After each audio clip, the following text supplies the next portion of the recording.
Hello दोस्तों, horror tales इन हिंदी में स्वागत है आपका। आपको इस चैनल पर सुनने को मिलती है डरावनी और सच्ची भूतिया कहानी।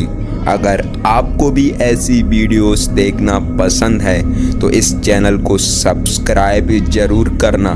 तो चलिए और करते हैं आज की कहानी को शुरू। किसी गांव में एक प्राचीन किला था।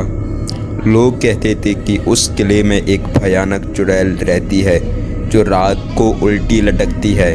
गांव के लोग उस किले के पास जाने से डरते थे। उन्होंने सुना था कि जो भी उस किले के अंदर जाता है वह कभी वापस नहीं आता है। गांव के एक कोने में एक नौजवान लड़का रमेश रहता था।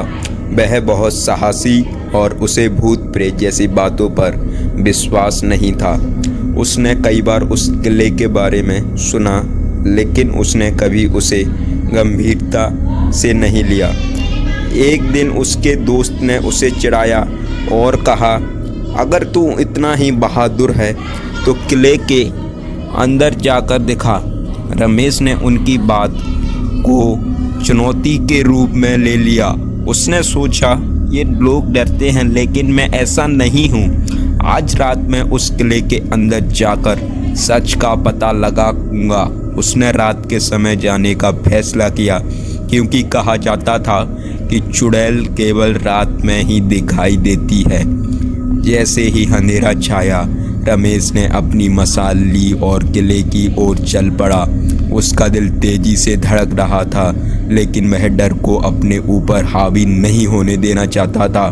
किले के पास पहुंचते ही उसने देखा कि चारों ओर खामोशी थी। हवा में एक अजीब सी ठंडक थी जो उसकी रीढ़ की हड्डी में सिरहन पैदा कर रही थी। किले के बड़े बड़े दरवाजे को धक्का देते हुए उसने अंदर प्रवेश किया।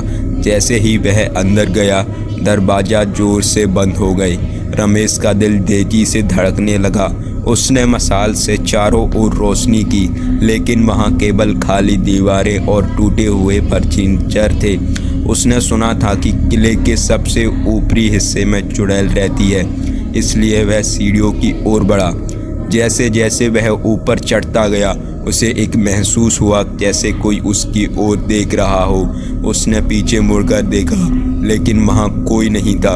उसकी धड़कन तेज हो गई, लेकिन वह रुका नहीं। वह जानना चाहता था कि ऐसा क्या है इस किले में जो कि लोग डरते हैं। अंत में वह सबसे ऊपरी मंजिल पर पहुंचा। वहां एक बड़ा कमरा था जिसकी छत पर बहुत सारे जाले लगे हुए थे। कमरे के बीचों बीच एक पुराना झूला लटका हुआ था। रमेश ने चारों ओर देखा, लेकिन कोई नहीं था। उसने सोचा, शायद सब अफवाह ही है, यहाँ कोई चुड़ैल नहीं है। जैसे ही वह वापस जाने के लिए मुड़ा, उसकी नज़र ऊपर छत की ओर गई और वहां उसने देखा कि एक स्त्री उल्टी लटकी हुई थी। उसके बाल लंबे और बिखरे हुए थे और उसकी आंखों में से चमक आ रही थी। रमेश का दिल थम गया। वह स्त्री धीरे धीरे हंसने लगी। उसकी हंसी से पूरा कमरा गूंज उठा। तूने मेरी शांति को भंग किया है, अब उसने धीमी डरावनी आवाज में कहा। रमेश का गला सूख गया। उसने भागने की कोशिश की, लेकिन उसके पैर जैसे जम गए हैं। वह स्त्री धीरे धीरे नीचे उतरने लगी और उसकी आंखों से खून की बूंदें टपक रही थी। रमेश ने पूरी ताकत से चिल्लाने की कोशिश की, लेकिन उसकी आवाज़ उसके गले में फंस गई। वह स्त्री अब उसके सामने आ चुकी थी। उसने अपने लंबे नुकीले नाखून से रमेश के गले में छुआ। तूने मेरी नींद को हराम किया है, अब तू कभी चैन से नहीं सो पाएगा। उसने ऐसा कहकर रमेश को एक तीव्र दर्द महसूस हुआ, जैसे उसके शरीर में किसी ने जान निकाल ली हो। उसकी आंखों अंधेरा छा गया और वह बेहोश हो गया। सुबह जब गांव के लोग रमेश को ढूंढने निकले तो उन्होंने जैसे किले के पास बेहोश पाया।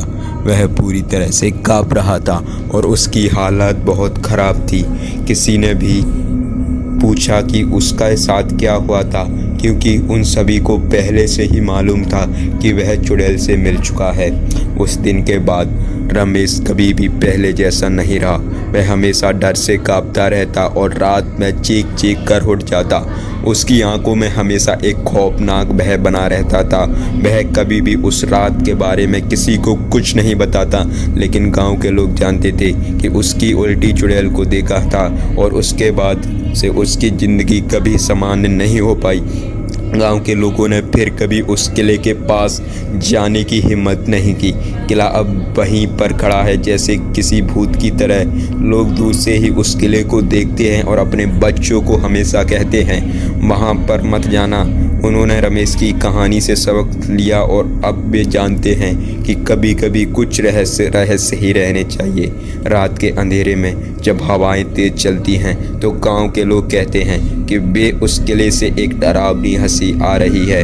आवाज़ सुन सकते हैं। वे जानते हैं कि यह वही उल्टी चुड़ैल है जो अपने अगले शिकार का इंतजार करने की तलाश में है और कोई भी नहीं चाहता कि वह अगला शिकार बने। तो आई होप दोस्तों आपको अच्छी कहानी लगी होगी। तो मिलते हैं नेक्स्ट वीडियो में। जय हिंद एंड जय भारत।